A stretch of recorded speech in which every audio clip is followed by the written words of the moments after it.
It is Thursday, October 15th, 2020.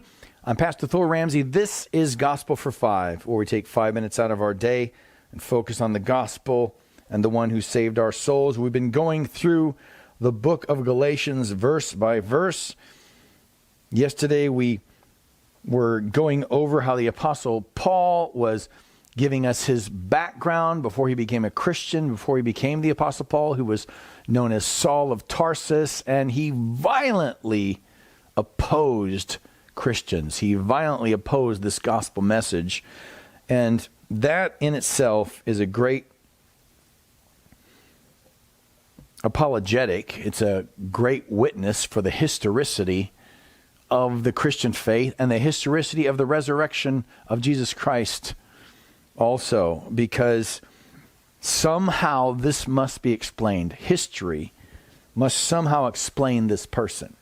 How does someone like Saul of Tarsus, who violently opposed Christians, having them thrown into prison, standing by and watching Christians stoned to death and cheering that on, how does someone that violently opposed to this message just do this 180 and begin to proclaim the very message he was trying to shut down? He was really trying to suppress this message.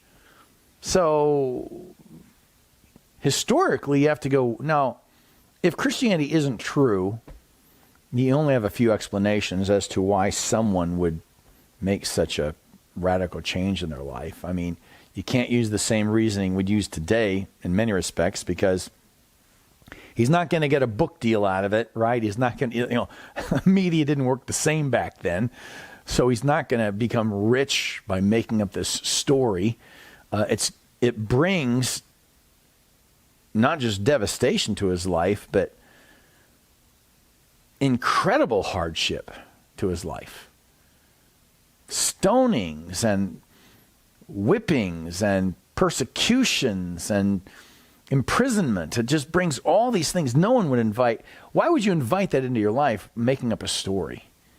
Right? So there's really you can't say, well, he benefited from the gospel he didn't get rich from this message at all. That's clear historically. Paul did not get rich. The prosperity preachers have a real problem by trying to substantiate their message with the Apostle Paul, because their ministries are nothing like the Apostle Paul's. This was a man who did not get financial windfall from preaching the gospel message. Some money's out, some sort of notoriety's out of the window. Is he deluded?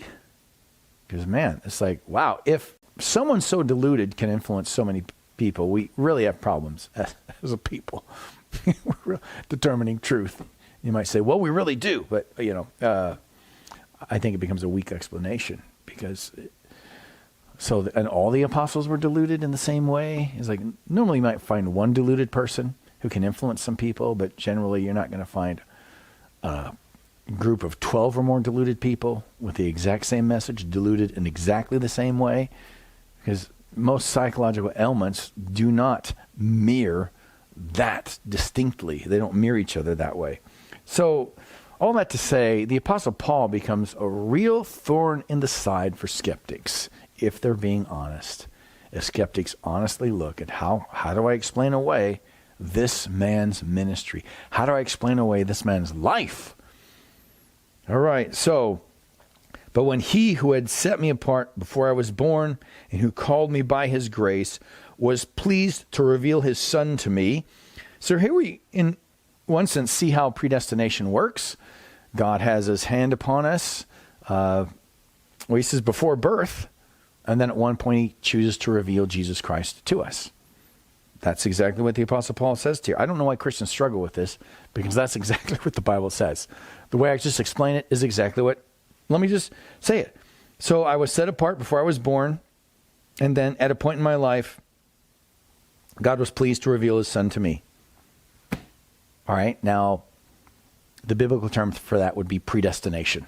A word in this church we don't shy away from. We're not afraid of Bible words, because we don't need to redefine them to make God more manageable for us. Again, we're going to talk about this Sunday on why we feel God needs to be more manageable, right? So, God was pleased to reveal his Son to me in order that I might preach him among the Gentiles. So, all this happened that Paul might go on preaching this gospel message, which he did brilliantly, of course, writing most of the New Testament. Now, we'll stop there for today. What has God said to you today?